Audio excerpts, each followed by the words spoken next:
What is happening? Welcome, everybody. On tonight's live, we are covering some good stuff with the real estate market. I'm here with my trusted co-host, Mr. Juan Alcala. So what's What up? is up, ladies and gentlemen? Good evening. Happy Wednesday.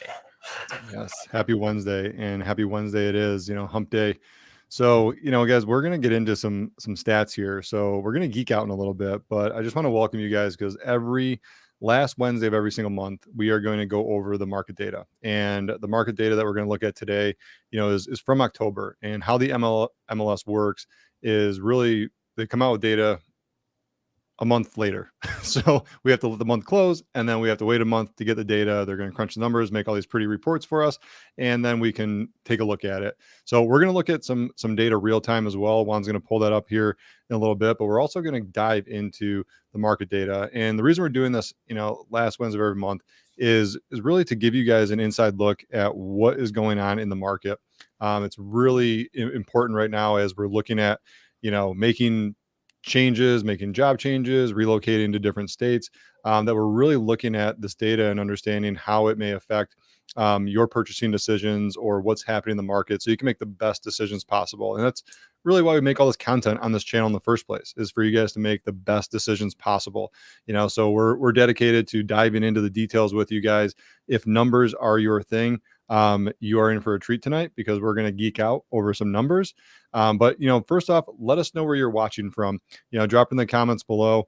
Let us know where you're watching from, and engage in this live. So if you do have questions about the market, let us know so we can pull up that data and really get that data to you guys real time. And if you're watching this later after we record it and you're watching on the channel, drop those comments too. We'll get to those as well. So let's dive into it, Juan. I mean, we got a lot to unpack tonight with the numbers. So we're going to try to go pretty quickly, but stay focused on getting you guys the information you guys need. I'm going to do my best to go quickly, just so everybody knows. And just to give you guys some insights on what you can expect this evening, right? Like we're going to talk about inventory levels. We're going to talk about prices. We're going to talk about distressed properties, but we're going to talk about how to evaluate information. And that's the biggest thing that I hope you take away from tonight. And these Wednesday market updates that we're going to do with you guys. Our intention here is not to tell you how to receive the information. I'm going to share how I read it. All right. But the goal here is to help you make qualified data-driven decisions at the end of the day. That's so hard for me to say. Data-driven decisions. I can get that out. Data-driven. That's right. And there's this old saying, right? Data can be used for any argument, meaning it can be used for or against to validate anybody's argument. It's fascinating when you think about that. But it's true. And the way that you know that's true is if you've ever sat in a room with maybe a family member or a friend, and you two have watched the exact same thing. Maybe it was a sporting event. Maybe it was some kind of political thing that you're watching. And when you got done, you both had diametric opinions on what you just saw. Has anybody ever experienced that before? I know I have, right? And if that can happen with something as so subjective as politics or sports, it can definitely happen with data as well. So I just want to share that with you. When we bring this information, we're trying to help people better understand what is happening around them so they can make decisions on what they believe is going to happen. Because the thing about information like this, Eric, is we're dealing with lagging indicators, right? Stuff that has happened in the past, right? It's any chimpanzee can identify an issue, right? But it's knowing where things are headed is where real value comes into play. And that is today's goal, is to help you guys better identify trends in the marketplace and look at observational data and sales information and try to discern whether it's a good time for you to make an investment, maybe to buy a second home, maybe not to do anything, maybe to sell a property. What are you trying to accomplish? What are your goals with housing, with real estate, with investments? And that is our goal. I'm not a financial advisor, nor is Eric, and we do not play one on YouTube. Just so you guys are clear, we're not giving financial advice. But what we are trying to do is help you read the tea leaves, so to speak, right? So that is the intent of this evening. And I want to make sure we're sharing that with you accordingly. Okay, cool. So what I want to do now is I'm going to break into some information and start with where our market currently is, because if you're, reading the headlines, it's been gloom and doom for 2 straight years, right? The world was going to end, real estate was going to crash. And if you've been watching us at all, you know that I have been fighting against that narrative for a very long time, right? It is now the end of 2023.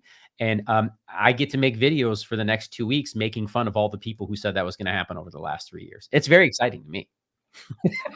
Right? No, I'm getting excited just talking about it. yeah, I'm kidding, right? I'm kidding. Because again, first of all, no one wants anybody's misery, but it just didn't make sense from a data perspective. If it made sense, I would be on here telling you guys, right? Save your money. We're about to get some deals. But that wasn't what we saw. We saw extremely low, below inventory levels, way abnormal, right? And we're going to get into the data, right? We're going to get into the information. Well below normal inventory levels. And whenever you don't have enough of anything and you still have demand, prices inevitably cannot fall in a free economic environment, meaning our economy is built on supply and demand.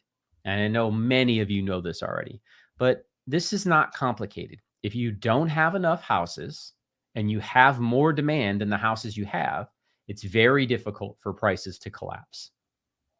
Right? That's simple. I can understand that. I'm not the fastest guy in the world, but I can get that. Now, demand had been stifled. There's no doubt about that. But what happened is the Federal Reserve, and I heard somebody say this, and I thought it was articulated so well. The Federal Reserve put a poison pill in the real estate market when they dropped interest rates to 0.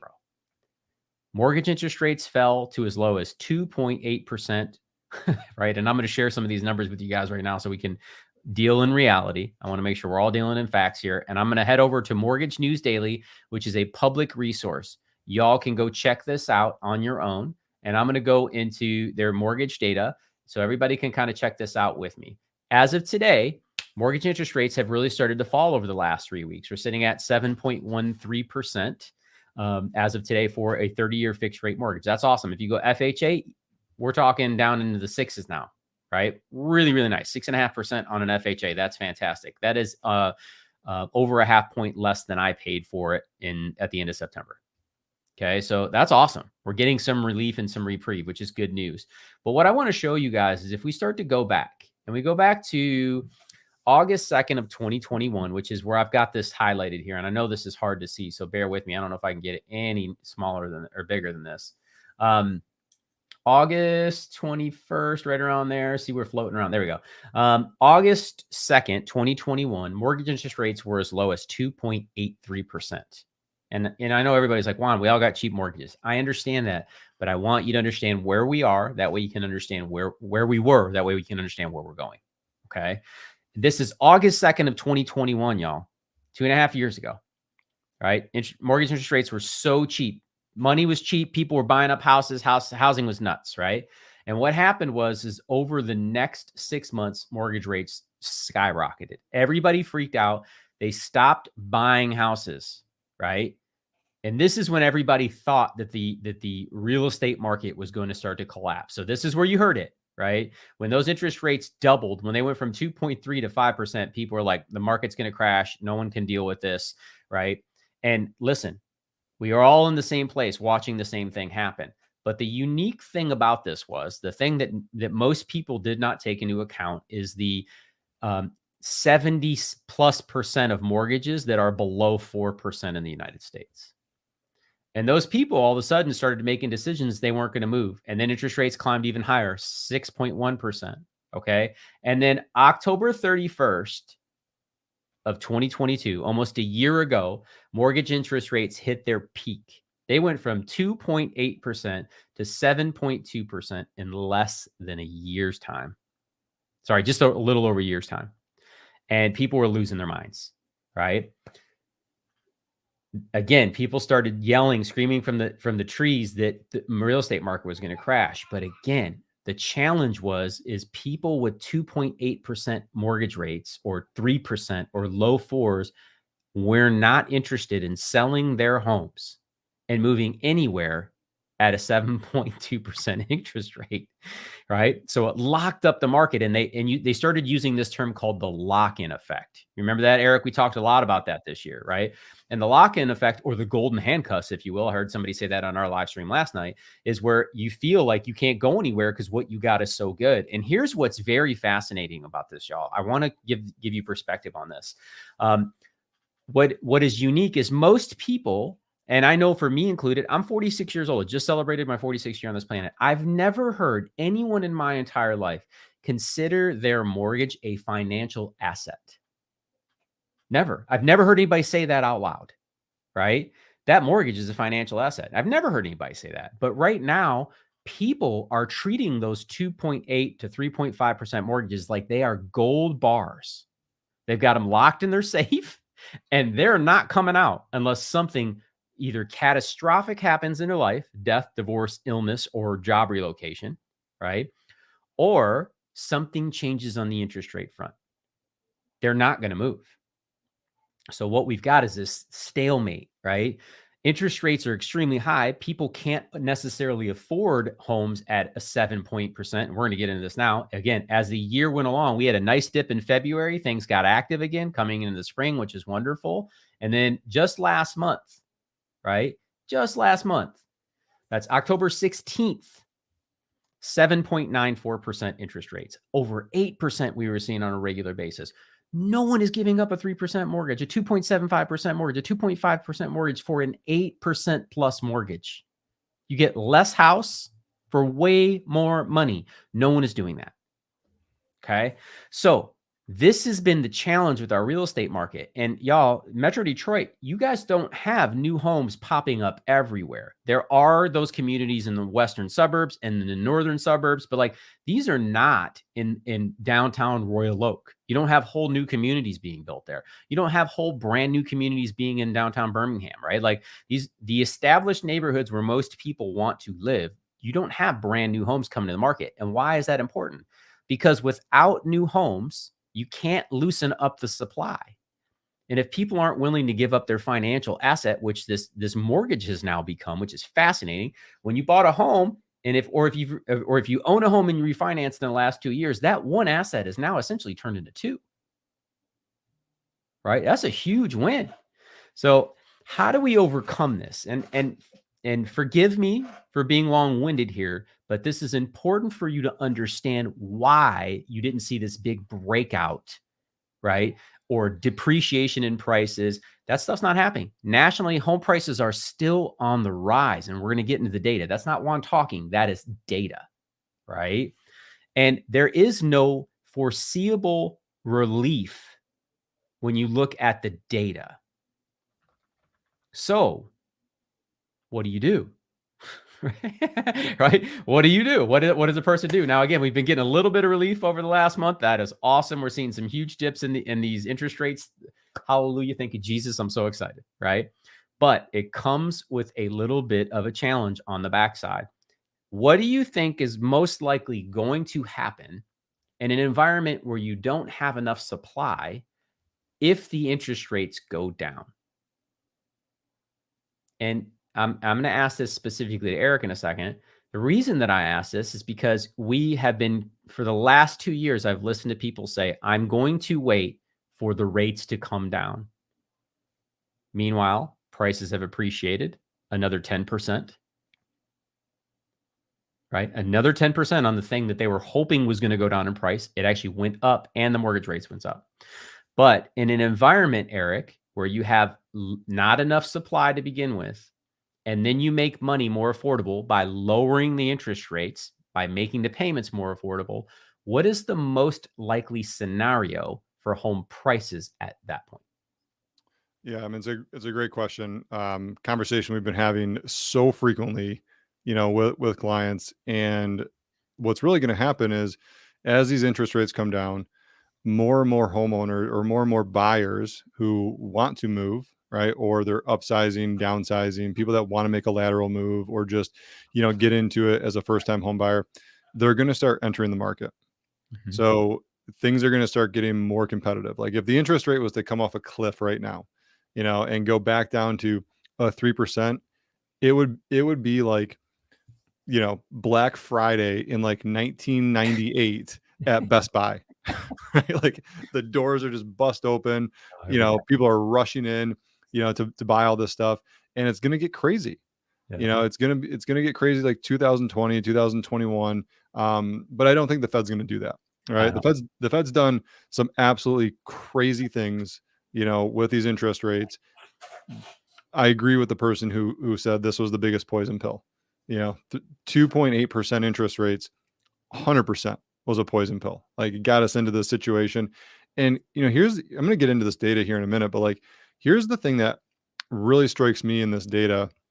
All right, I'd love your guys' opinion on this. If you're watching, what are you guys seeing, from a housing market? Are you somebody that wants to move and they're not because of maybe home prices or interest rates? Like if one of those two things is the reason you're not moving, drop it in the comments below.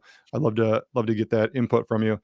But when I'm looking at the data, all right, let me just pull this up here, because it's so interesting to me that we're living in this world where people think that there's no inventory, and although that may be the case, you know, this is a, I'm going to go over this, right? So like, I don't know if you guys can see this very well.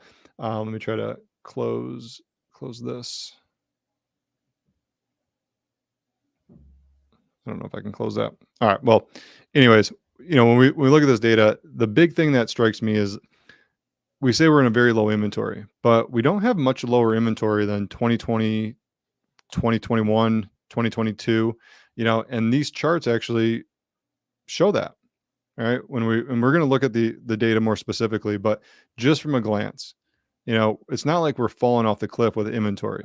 So what happened here, and I want to tie this back to, people waiting, is we've been hearing this for 3 years. It's not just the interest rates that caused people to hit pause.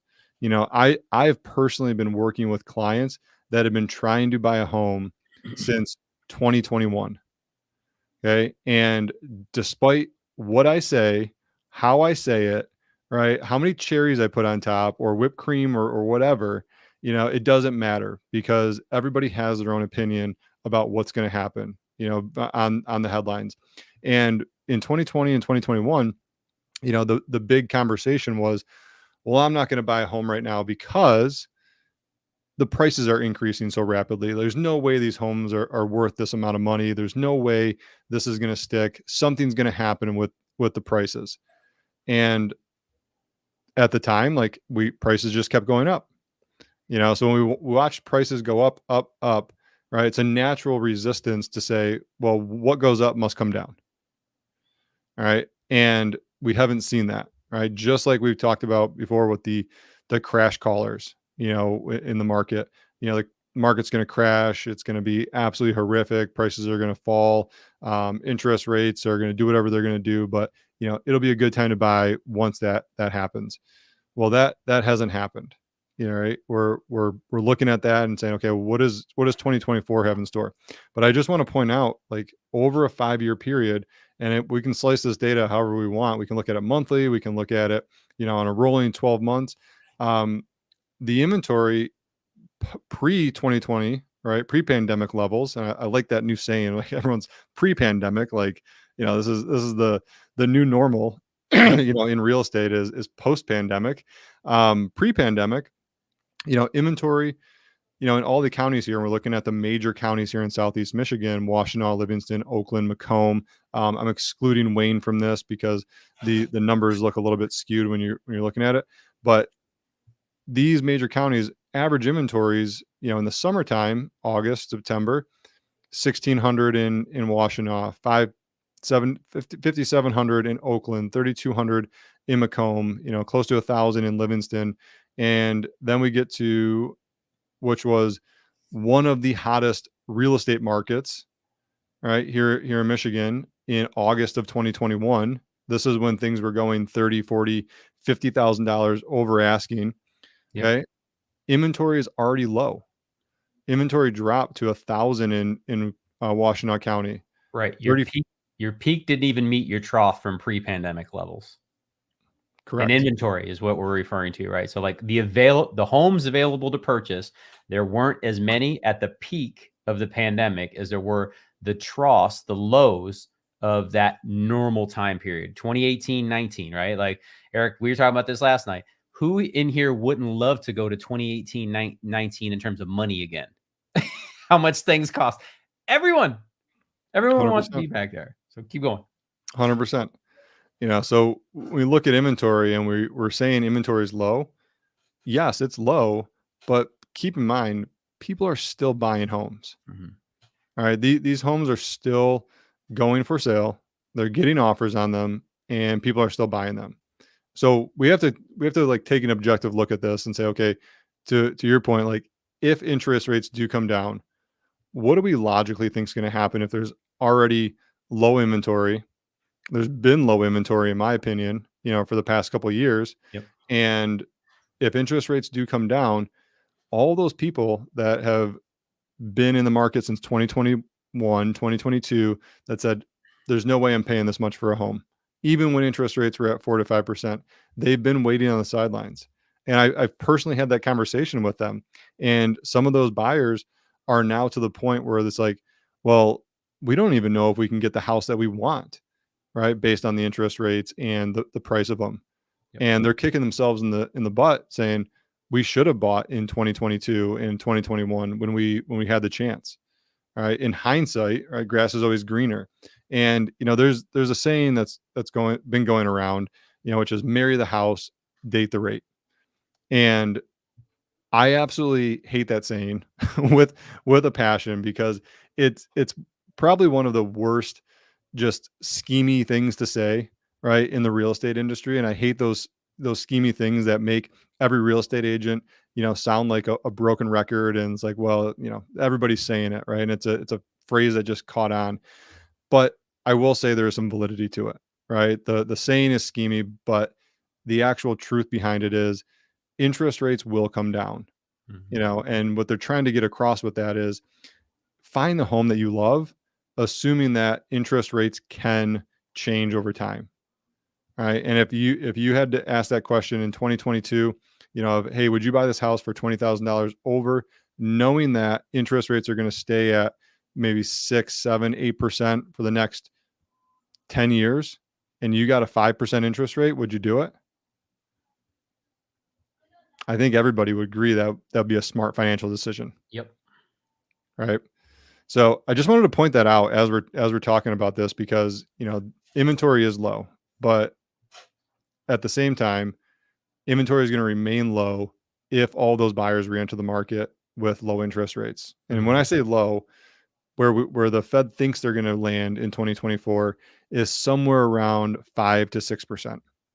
Well, the Fed's not predicting rates quite yet, right, Eric? But what the market is saying, to Eric's point, is they definitely think that we're maybe 50 basis.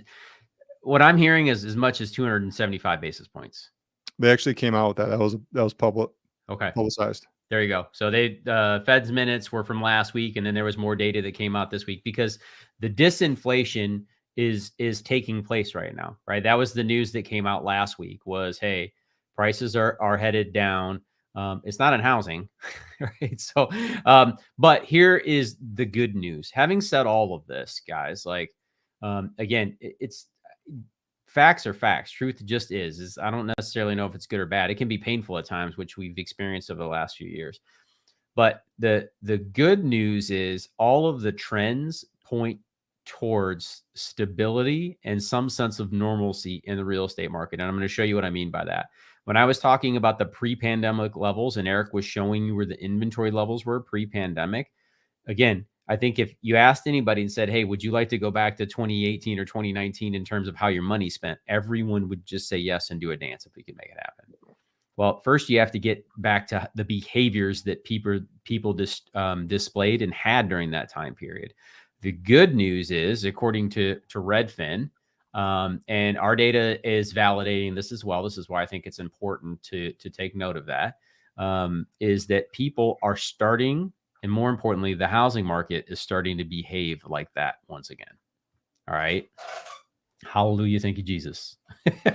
So I want to bring this up. So Redfin started what it's calling the Redfin Home Price Index. And I think this is really cool. Shout out to my fellow data junkies like myself. This is a great thing to kind of check out. I'll explain why this is important in a minute, but I want to make note of this because this just came out yesterday or 2 days ago. What was it? The 28th, yesterday. So it just came out 2 days ago.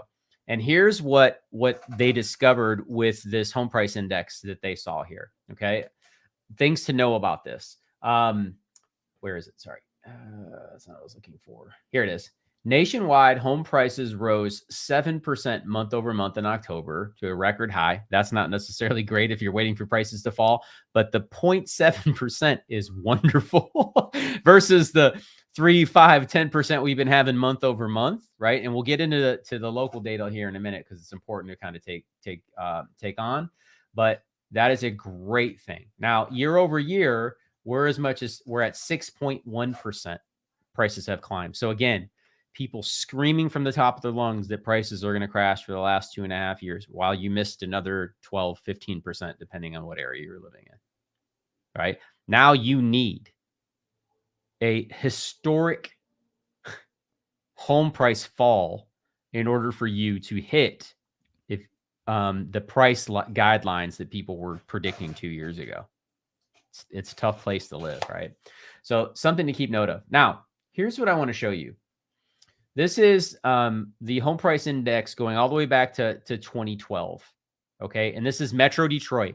So I love this. Now, this home price index, what this does is this tracks home prices over a specific time period, which it's from 2012, which April 2012 was almost the bottom. It's technically like July 10/1. So let me see if I can get this apples to apples, give you a 10-year period. Let's go to 23. That was the bottom of the real estate crash, just so everybody knows. July, August of 2012, just so everybody has perspective. But let's get apples to apples. For some reason, I can't get the land there. All right, let's just go September 2013 through October 1st, 2023. That's a 10-year time period. I want you guys to look at this horizon, what happened on home prices here. This is the Redfin Home Price Index. Now, what this index doesn't do that the Case-Shiller index does, and the Case-Shiller is the one that the Federal Reserve uses. They use that public data. A lot of uses it, but it lags 2 months behind. So it makes me nuts. The thing I love about what Redfin did is like, we're not waiting for you guys anymore. We're a brokerage. We have national data. We're going to get this out sooner. Love that. Great. That's a benefit to you, the consumer. You can find this on Redfin's website. I'll put this in the chat as we roll around. But here's the thing I want you to know about the methodology that they're using here, which I really appreciate. It only includes homes that have sold at least one time before. Okay, so that means that it removes new construction homes. So builder to buyer, it removes that from this list. Now, why is that important, Juan? Well, if you own a home that was built 40 years ago, right? If you own a home that was built 40 years ago, you want to know what the closest objective information is regarding your home's value. Okay. And if you're one of those people who owns a home that was built 40 years ago and there happen to be building brand new homes right next to you, you know that your home is not worth the same as the brand new home, right? Newer constructions, newer standards, people value new at a higher perceived value than they would perceive your home worth. So getting an apples to apples perspective on the home rather than an apple to an orange is a valid instrument. Like, you want to be able to look at that. Number two, it excludes flips, right? Why is that important? Because if Jim and Sally Jones down the street happen to pass away and their home gets left to their kids, but they haven't done anything to it in 45 years, it's got asbestos all in it, and a home flipper picks that thing up for $200,000 less than your home is worth, that drags your evaluation down, right? So you want to get rid of that. You don't want that data in there. You want it clean data. And then the last one is when they refer to month to month, they're actually referring to a 3-month rolling period here. So that gives you a little bit better snapshot of what's happening overall in the marketplace. So I love the way that this is set up. So just for perspective, but there's a thing I want to show you guys. I'm going to jump over to the Case-Shiller. So this is the Redfin Home Price Index. All right. I'm going to put this in the chat. Now I'm going to go over to the Case-Shiller home price index. All right. And what I want to do now, let me kill this. I'm always going through the data, y'all. Oh, get rid of the whole thing entirely. I want to get you to that 10-year snapshot again. So let's go over to 2012, and I'll explain some things as we go along the way. Those gray bars, the vertical gray bar. Oh, we're not showing it. Show the tab. There we go. So let's go back over. The vertical gray bars on this chart that you guys are looking at, those are recessions. So whenever you look at the Case-Shiller, you can see where recessions are. Why is that important, Eric? Well, that's usually when interest rates or home prices come down and people aren't buying homes as rapidly as they typically would. That's one thing. People think when recession, they automatically think that home prices go down during a recession. And if you look at this chart, the last 4 recessions on this chart, going back to 1988, how many times did home prices go down during those recessions, Eric? Just 2008. Just 2008. You can kind of argue for the dot-com bubble here. That was a little plateau. Right. Yeah. It's really flat, but it dips there a little bit. So I'll give that to you. Let's say 2, right? But during the other 2, home prices, what happened to home prices? They just kept going steady. That's right. And most people don't know, but we were actually in a small recession going into COVID, right? Which is crazy. Like, obviously the world changed after that, but like, I'm sharing this with y'all for a reason. So let's go back to that 10-year run again, right? We're going to compare Metro Detroit versus the 10 years. Let me get out to right about here because it's going to be right around October. So this is a 10-year time period, right? So that's January 2013 all the way out to January 2023. We're not quite there yet, but look what's happened to home prices during this time, y'all. I know people are predicting crashes, right? I understand that. But if you just take a step back and really think through real estate, what happens over a long enough time horizon, right?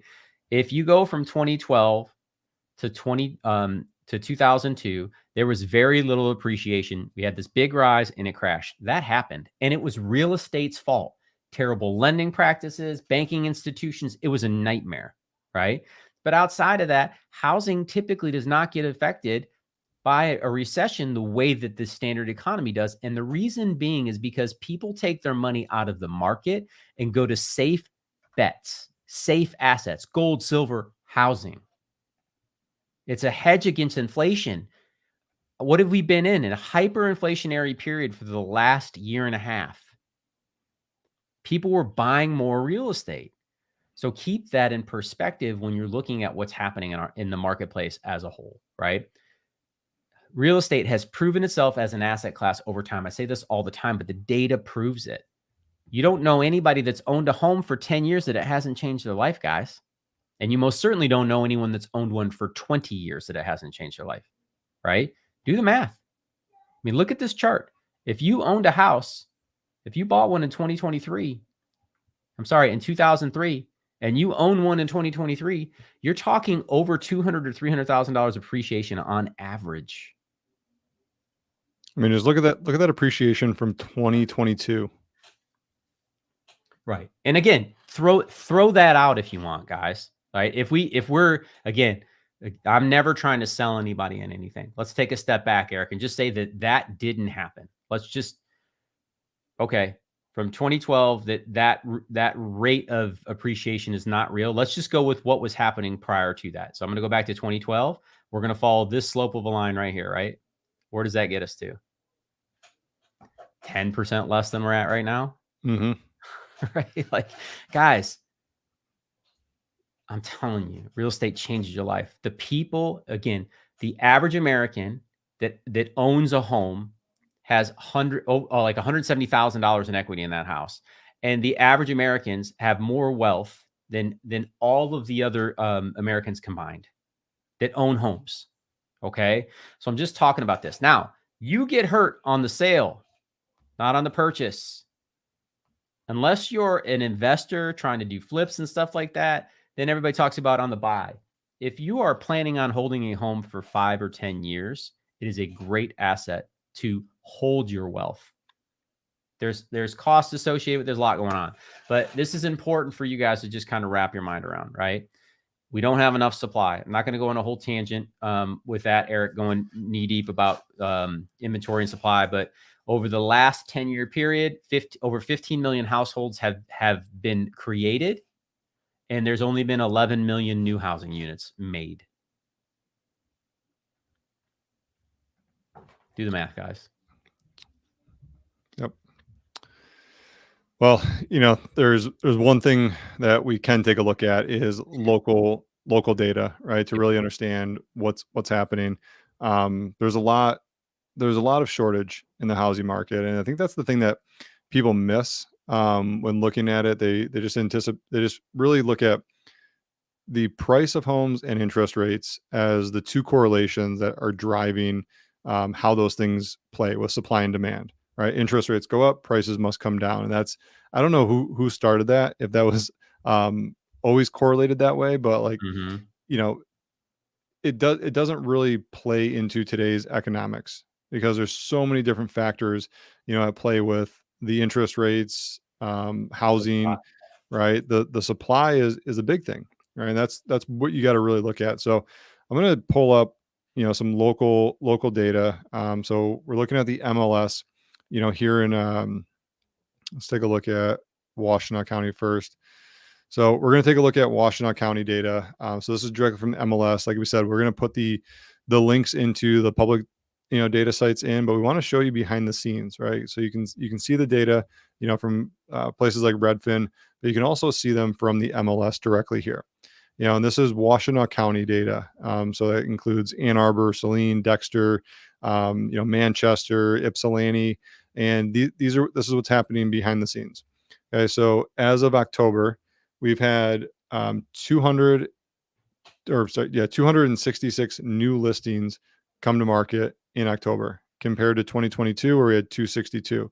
So when I tell you that inventory was already low in 2022 respectively, this data is supporting that. There was a 1.5% change in the new listings. Now, when it comes to home sales, we're down about 5%. And if you look at that, month over month, or I'm sorry, year over year from October 2022, it's down 5%. But if you look at the same time frame in 2023 through October, we're down 15%, overall. So we're seeing a lot less transactions, a lot less homes go pending in the market. Closed sales are also down. We got 3% and 17% in this time frame from last year.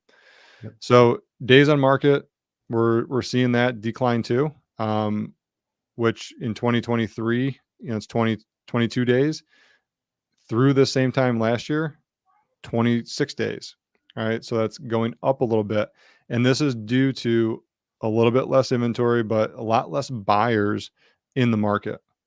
All right, and some of this is subjective. I mean, we're in this every single day, so I want to share the conversations that we're having because we have these conversations daily, right? People moving, people concerned about the same things, likely the same concerns that you have, same concerns that you might even be tuning into this episode, on is like, I want to see what's going on. And, you're not alone, right? We're going to talk about some affordability because this is getting into, MLS actually has some affordability scales that I want to show you guys.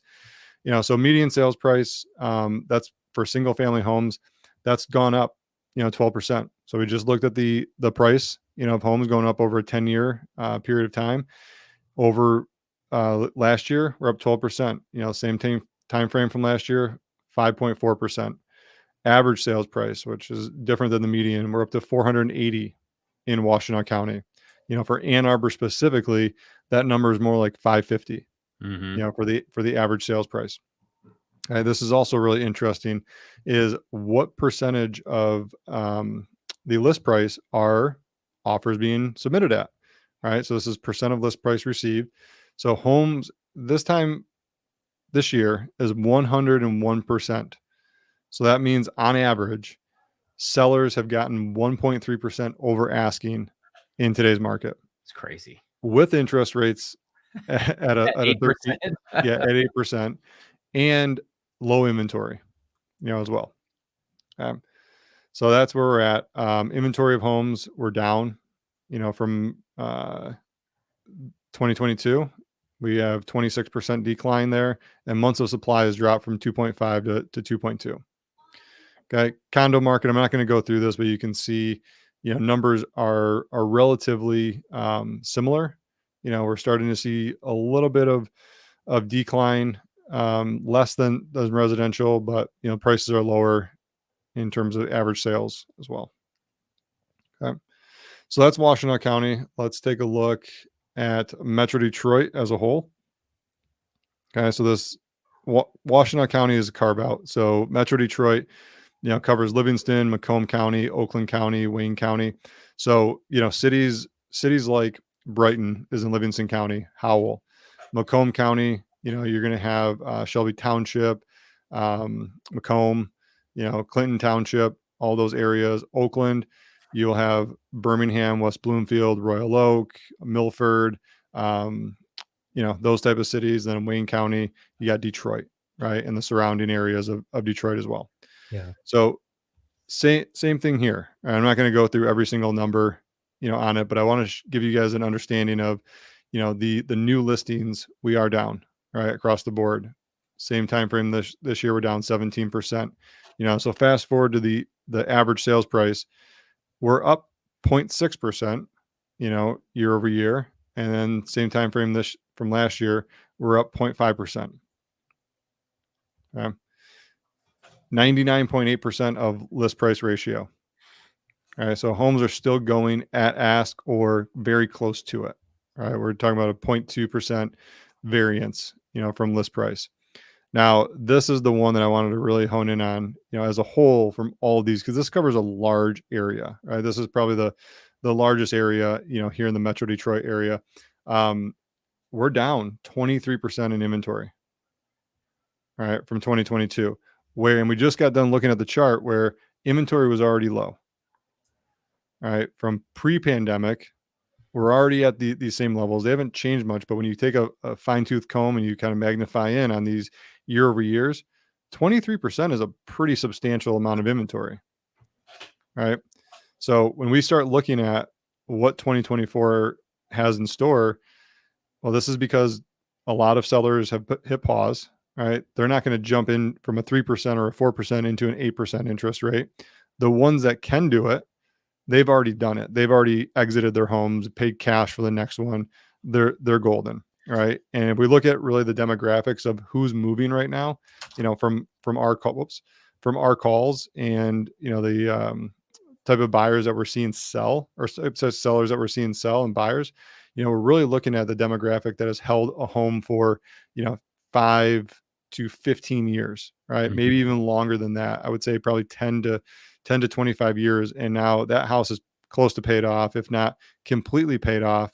And they have the equity to either go buy a secondary home or, transition out of their larger home or smaller home and go do whatever they need to do. So that's really interesting as we, look into this. A lot of those parents that we've been helping, we joke a little, they joke with us a little bit, and they're like, my kids are never going to be able to buy a home. Right. It's kind of laughable because like, I say it with a smile and a grin at the same time. I'm like, you're not wrong. Right? If things continue the way they are, you might be right, and it's all relative, to the market. So, I wanted to take a look at that, but I also want to take a look at this, which is, let me find it. Okay. So this is,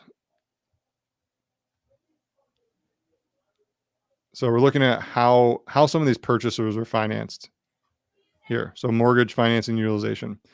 All right. So this is showing cash sales, which is this line here. So 27% of all purchases, over this time period were cash sales. Okay. 56 were conventional and 9.47% were FHA. Okay. That used to be a lot higher, but you started to see this start trending downward. Yep. Okay. Which is very interesting because FHA is the affordability, factor. Like if you're buying a home for a first time, FHA is a great loan program, right? It can get you into a home for at 3.5%. You can still get seller concessions, And if you couple that with, what Michigan was doing with their MISHDA program, you can get $10,000 towards your closing costs. All right, Grant. it's a grant, right? You don't have to pay that back. It's completely free. All right, so you can get that. And we start seeing this trending down, which to me, right, as someone that loves helping first-time home buyers, seeing this become a little bit less utilized in the market is an indication of a couple of things. It's an indication that there's a lot of competition for homes, and sellers are not selecting offers that have FHA, because there are some hoops that you need to jump through, as a seller, to qualify for the FHA loan. There's repairs and those type of things, but in the grand scheme of things, it's nothing terrible. All right, it's the government just making sure that the person buying that home is going to be buying and living in a safe home, right? It's really the things to do with safety and hazardous trippings, in homes, right? That's the main thing about FHA. It's not a bad loan program at all, but somehow, just like VA has gotten a reputation because they have similar, requirements, FHA and VA get bundled into this. Well, it's not a good loan program. Don't do it as a seller, right? Mm-hmm. That's all nonsense. But you start seeing these things trending down. And then, the big thing I wanted to really point out here was the 27% on the cash sales, right? That's still maintained through this time period. So that's really interesting. And then let's take a look at okay. So this is the housing affordability index, which I find very interesting.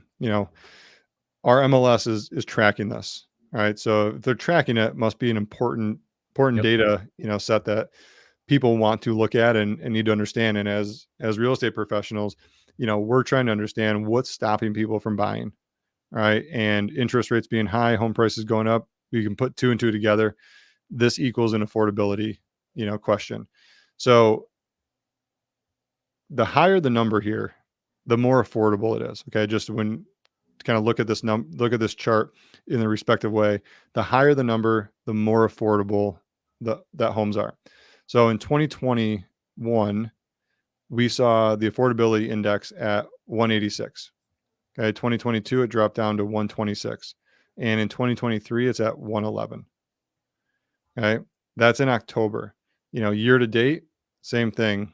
It was 186, 121, and 111. Okay. And then you can see month over month from November of 2022 that this affordability index for residential and condos, respectively, they've just declined. All right. We had a little bit of an increase here, but then increase. And then February 2023, then it started coming down again.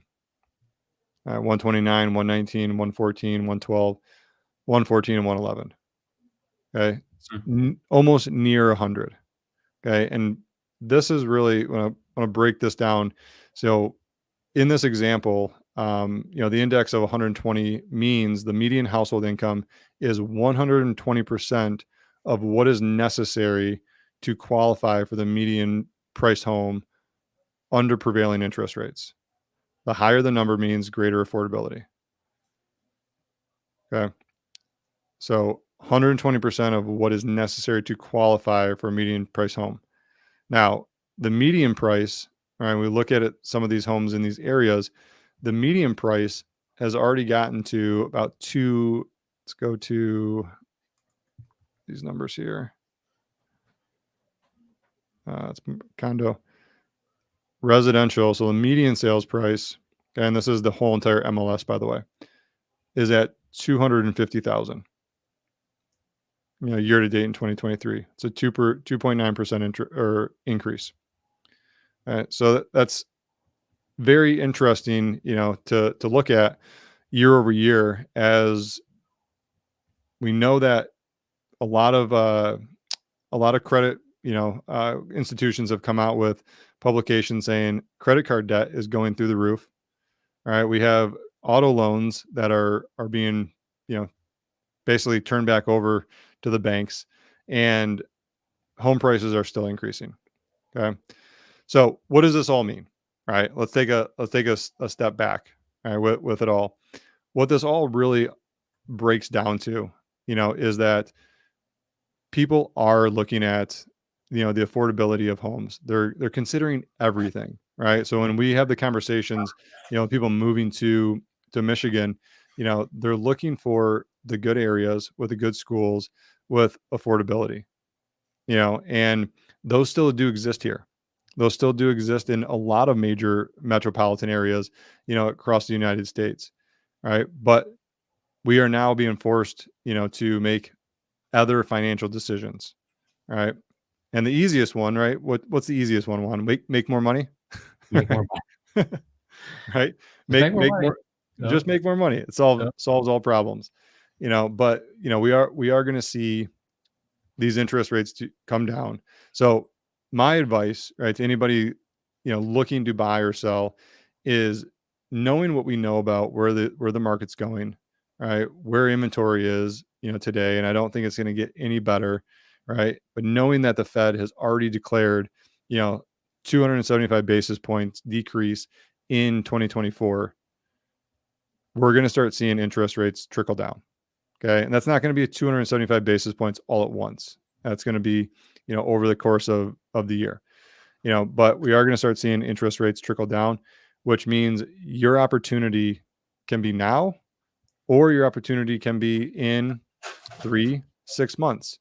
But the landscape of the real estate market here in Metro Detroit may change rapidly as those interest rates do come down Yep. and buyers and sellers decide to start being a little bit more active in the market. So if you do have questions about any of this, we always say when the best time to buy a house is when you're ready, right? And we're trying to paint the picture of what's to come on the real estate horizon so you can make the best decisions possible. So if you do have questions about this, feel free to reach out. And we have these conversations on a daily basis. All of our contact information, is in the description below. We want to help make the most sense of what your need is, right? Sometimes the market doesn't dictate when you have a job relocation. Sometimes the market doesn't dictate when life events happen and you need to buy and sell.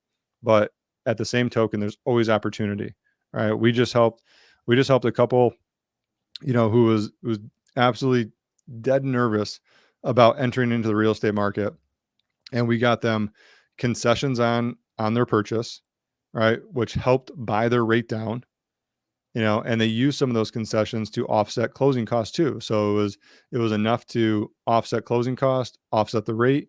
And they said, well, we're not going to use all of them because there is a diminishing return on buying your rate down. It just doesn't make sense at a certain dollar amount. So we moved some of that money over into buying the close, or offering the closing cost. And then they're gonna refi, right? They're gonna refi, but it made sense for them because they could afford it and they took advantage of what the seller was willing to do at the time. And that's not going to be every house, and that's going to become less and less, I believe, as the market heats up, here in Metro Detroit. But right now, sellers are looking to, especially in the wintertime, sellers are looking to sell. And let's be honest, nobody wants to move in the winter in Michigan. It sucks. There's snow, there's salt everywhere. It's cold outside. We're moving furniture in the snow. Look, and like I said, there's never a good time, to buy unless you're ready. So whatever makes sense. Yep. This is and I love this stuff, right? Like, I know we've given you guys a lot of information, so totally understand that this is a lot to absorb. And as we get, more accustomed to doing this with y'all, like, don't hesitate to leave comments in the descriptions or live, right? If you have questions, like, don't ask. I didn't know all this stuff when we started, right? It's been a 11-year journey in my real estate business to try to get to a point where I can really start to discern this information and use it valuably, right? Because otherwise, just noise, right? Eric does a really good job. He's way more advanced than I was at that age. So shout out to him. He's really got, a sense for market dynamics, and that's what you're looking for out of a real estate team, right? If you want somebody who can help you, guide you through the process, get you the best possible deal, or get you the most money out of your sale, this is the team, right?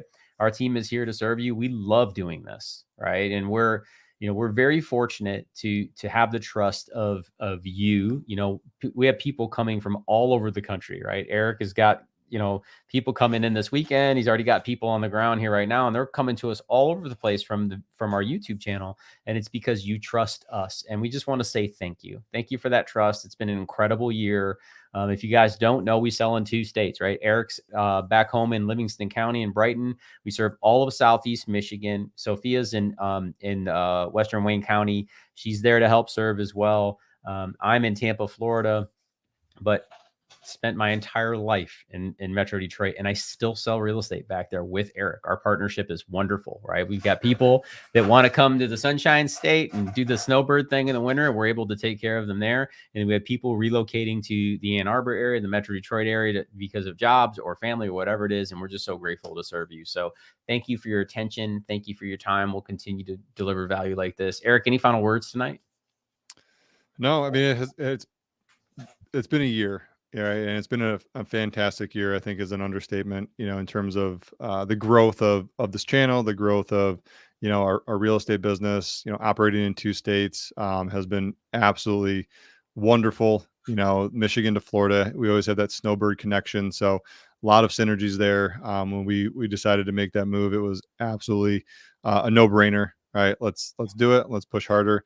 But we have some big goals for 2024, and that involves reaching more families, helping more families move, to the great state of Michigan, to the great state of Florida, or sell their home. Right. And this channel has been reaching more local people. It's really caught on with a lot of people moving to, Michigan, but we also get a ton of people here locally that tune in. And, if you guys are looking to sell your home here locally, we are the best resource. We do a ton of research, and we just live and breathe this stuff every day on the cities that we serve, all over the Metro Detroit area, all over the Ann Arbor Metro. And it's one of those things that, like, we are best positioned to sell and help people move into the area. And if you are looking to sell, we have tons of buyers that are looking in your area. So we can definitely get you, one of the highest price offers, on your home. So I just want to say thank you as well. I mean, this year has been fantastic. It's not over. We still got to crush it coming into December. We're going to finish the year strong. We got families coming in, but we're going to take some time off for the holidays. And so we're going to have a couple light episodes, going into December, but we love it. We absolutely love it here. Absolutely, man. Well, thanks for your time, guys. You have a wonderful evening. We appreciate it. And again, if you like this, let us know. If you hated it, let us know. Right? That way we don't have to bludgeon you to death with info. But like I said before, this is important. At some point, it really does matter for your future. So that's why we wanted to bring it to you. So you guys have a wonderful evening. God bless y'all. Take care. We'll see you.